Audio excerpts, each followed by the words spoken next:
Inanunsyo ng Department of Education na hindi muna tuloy ang pagbubukas ng klase sa susunod na linggo sa mga lugar na apektado ng pananalasa ng bagyong Karina at Habagat. Ang sentro ng balita mula kay Kenneth Pasyente. Ilang mga eskwelahan ang ipagpapaliban muna ang pasukan sa Lunes, July 29 dahil sa pinsala sa mga ito na bunsod ng pagbaha dahil sa habagat na pinalakas pa ng bagyong Karina.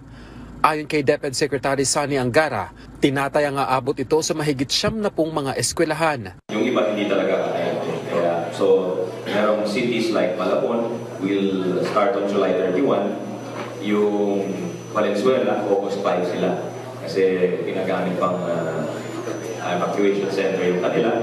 And then, but on the whole, so far, ang report sa amin is ang severely damaged talaga yung NCR, yung Region 4A, Calabarzon, tsaka yung, well, it seems Region 3 din. Because we have 400 schools that will open after July 29. Doon sa ibang region, sa Region 12, parang may 4 na eskwelahan yung malapit sa Liguasan Marsh. Gayunman, hinimok pa rin ni Angara ang ibang eskwelahan na kung kaya, ituloy ang pagbubukas ng klase sa Lunes. Sinabi niya na ipatutupad ang make-up classes para habulin ang mga araw na mawawala dahil sa pagkaatrasado ng pagbubukas ng klase. Gusto man ng iba na i-postpone talaga natin ng malawakan o wholesale yung postponement natin. We cannot do it because alam natin, what if next week may tumama na namang typhoon, di ba? Pinospone natin. So yung may kaya, sana pumasok na sila. Because the learning loss is very real. And yun nga, number one, isa tayo sa pinakamaraming namimiss na klase sa buong mundo. At habang inaayos pa natin yung tinatawag na digital divide o yung abilidad natin magkaroon ng distance learning, kailangan doon pa rin tayo sa traditional methods. Sa tala ng DepEd, aabot na sa 70 mga eskwelahan ang nagtamo ng pinsala sa 9 na rehiyon sa bansa. Kakailanganin ng 630 million pesos para sa pagkukumpuni ng mga ito. Habang mahigit 300 eskwelahan naman ang nagsisilbing evacuation center sa ngayon sa 6 na rehiyon. Pero giit ni Angara, we're discouraging it as a last resort na lang kung wala talagang pupuntaan at may threat to persons and property, yung talagang malubha. Pero unahin sana yung covered courts. Nakaset forth yun sa department order na inisyu natin kahapon. As much as possible, kung kaya nang bumalik sa mga tahanan, gawin na po sana. Tiniyak naman ng DBM na may sapat na pondo para sa rehabilitasyon ng mga naapektuhang eskwelahan. We have a total of 3.2 billion pesos, yung QRF po ng DepEd. This is composed of, may 200 million pesos pa po kasi sila, continuing ng 2023. And then there's intact po yung 3 billion nila for 2024.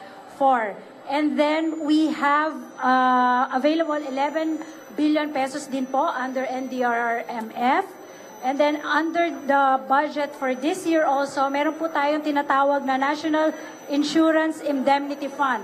Sa ngayon, umabot na sa 18,370,310 ang bilang ng mga mag-aaral sa elementarya, junior at senior high school, maging sa alternative learning system ang nag-enroll para sa school year 2024 to 2025. Samantala, pinirmahan na ng DepEd at DBM kasama ang iba pang stakeholders ang Implementing Rules and Regulations ng Executive Order No. 174 o ang Establishing the Expanded Career Progression System for Public School Teachers.